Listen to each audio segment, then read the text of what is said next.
ओम शांति।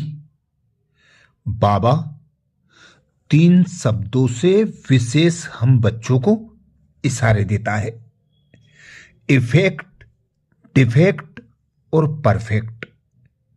बाबा कहते इफेक्ट ही डिफेक्ट का रूप धारण कर लेता है। डिफेक्ट परफेक्ट बनने नहीं देता है। सदा लक्ष्य रखो परफेक्ट, अर्थात 16 कला संपन्न बनने का है, तो इफेक्ट प्रूफ बन जाएंगे। तो बाबा पूछते, इफेक्ट प्रूफ बन गए हो? किसी भी तरह के इफेक्ट से अपने को बचाना है। जैसे शरीर को मौसम का इफेक्ट हो जाता है, वह खान पान का इफेक्ट होता है, तब बीमारी आती है। ऐसे चाहे मनसा संकल्प में, चाहे संपर्क व संबंध में, किसी भी प्रकार से माया का जरा भी इफेक्ट होता है तो डिफेक्ट होता है। इफेक्ट में बुद्धि काम नहीं करती, बेसमझ बन जाते हैं। माया सेंसिबल से अन्न दोष और संग दोष में लाकर अनजान बना देती है। कोई ना कोई प्रकार से इफेक्ट आ जाता है, इसलिए परफेक्ट नहीं बन पाते। जैसे गर्मी की सीजन में गर्मी का इफेक्ट ना हो, इसका साधन पहले से ही कर लेते हैं, उनको कहेंगे सेंसिबल। अगर समझ कम है तो गर्मी का इफेक्ट हो जाता है।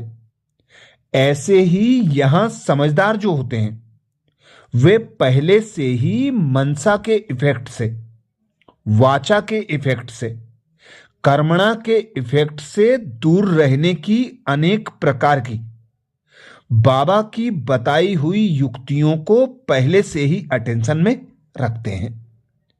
ऐसे अटेंशन रख कमल फूल समान, इफेक्ट से न्यारा और बाप का प्यारा परफेक्ट बनना है।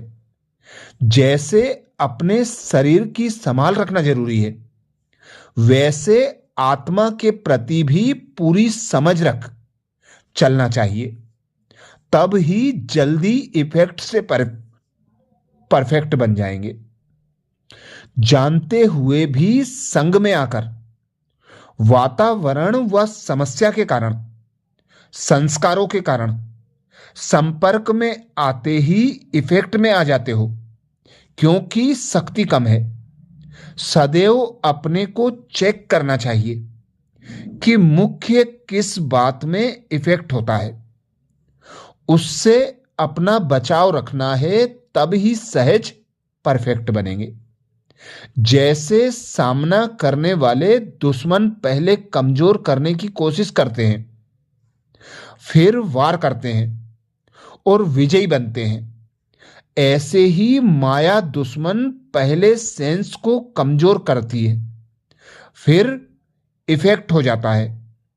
अगर सदा ज्ञान अर्थात सेंस में रहें तो ऐसे सेंसिबल कभी किसके इफेक्ट में आ नहीं सकते। मुख्य पुरुषार्थ यही है। इसीलिए बाबा सदा कहते हैं, जब खुद को आत्मा अनुभव करो तो मुझ निराकार पिता परमात्मा की याद में रहकर स्वयं को सर्व शक्तियों से संपन्न बनाओ, अपने विकर्मों को भस्म करो। और जब देह का आधार लेते हो, कर्मेंद्रियों द्वारा कर्म कराते हो, तब ब्रह्मा बाप को कॉपी करो। संकल्प करने के पहले भी वेरीफाई करो, बोलने के पहले भी वेरीफाई करो, कर्म में आने से पहले, संबंध संपर्क में आने से पहले वेरीफाई करो कि ब्रह्मा बाप ने जो किया वही मैं कर रहा हूं। क्योंकि जो समझदार होते हैं वे संकल्प करने के पहले सोच लेते हैं, कर्म करने के पहले सोच लेते हैं, और जो ना समझ होते हैं वे कर्म करने के बाद सोचते हैं। इसीलिए कहा जाता है कि जो करने के पहले सोच लेता है वह समझदार है, और जो करने के समय सोचता है वह अटेंशन रखता है, और जो करने के बाद सोचता है वह नासमझ है। अच्छा, ऐसे ही स्वयं को इफेक्ट, डिफेक्ट इनसे बचाकर परफेक्ट बनाना है। ओम शांति मेरे प्यारे शिव बाबा। ओम शांति।